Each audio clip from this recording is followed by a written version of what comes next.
All right, so in this video, we're going to discuss the idea of public memory, which is also sometimes called collective memory. It's sometimes called group memory.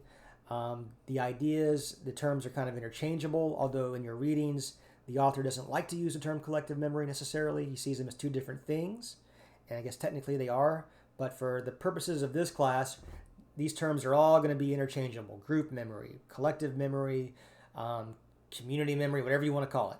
So let's define and explain what group public memory is as opposed to individual memory. So individual memory is one person, right? It's one person's memory, remembrances of the past. Group memory, public memory, is the kind of coalesced memory of a certain group, or what we would call a certain community. And by community, I don't mean like city or town or something like that. By community, what I mean are individual groups that make up a certain, like a city or a town, communities that make up a nation. And communities are, vast in terms of how they're kind of, conceived. They're basically interest groups of like-minded people. You can have communities based upon occupation, based upon race, gender, based upon ethnicity, socioeconomic status. These are all different ways in which we kind of form histories of communities, histories of groups, by kind of coalescing these groups together into certain communities and then telling their histories.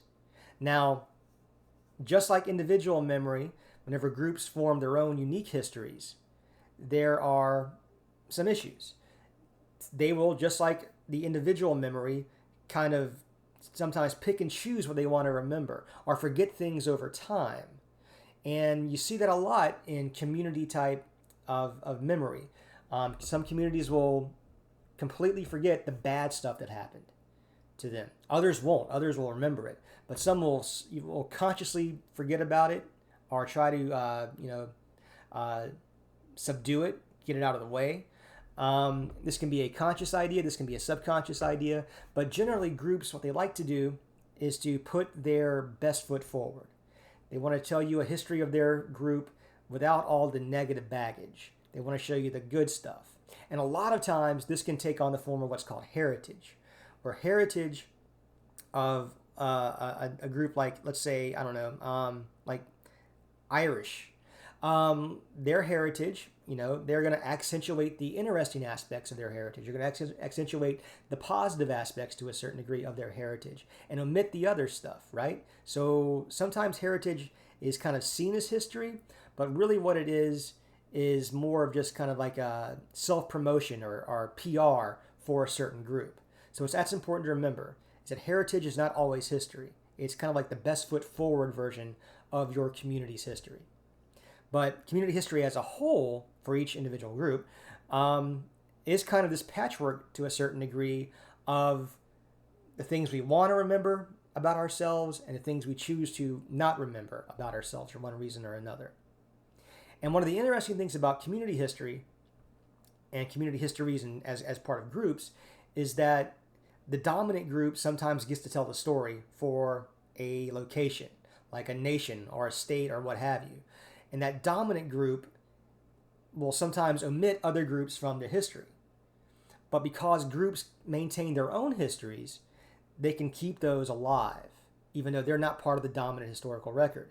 The best ideas of this, the best examples of this in U.S. history are the history of the South, right? So the history of one community, the white community, and the other community, the black community. Throughout much of history until the last 30 or 40 years or so, the dominant story in the South has been white history. Only in the past, since World War II, maybe a little bit before that, but since about that time period, has the African American voice really made it into the historical narrative. But that voice was always there. It was being maintained by that group. It just was not being allowed into the public sphere by the more dominant group. And sometimes that's going to happen.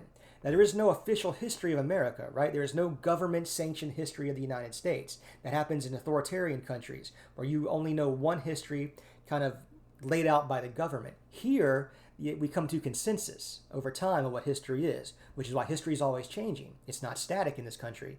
More voices mean different stories, means a different history at the very end. But what happens here is that over time, at the local level anyway, dominant groups can kind of keep other histories aside. But since those histories are being saved, as more and more space is made for those maligned groups, those marginalized groups, their stories come to the surface, and now they make it as part of the historical record. Their story becomes part of the overall narrative. Again, it's, sometimes a misconstrued story, or a story based upon ideal aspects of a group's past, but it's a story nonetheless. Now, the issue here is that whenever these kind of marginalized groups and their stories come to more and more light, and they have more and more authority to tell their story as part of history, you get conflict. And that conflict is going to be what we talk about in the next video, along with this idea of what it means to have a sense of your own history. This will be the final aspect of the idea of history and memory, how we remember the past and how it's connected to oral histories. The idea of, who we see ourselves as and how we tell our stories individually, collectively, and then what kind of, what are the consequences of that and what motivates us to remember our own histories a certain way.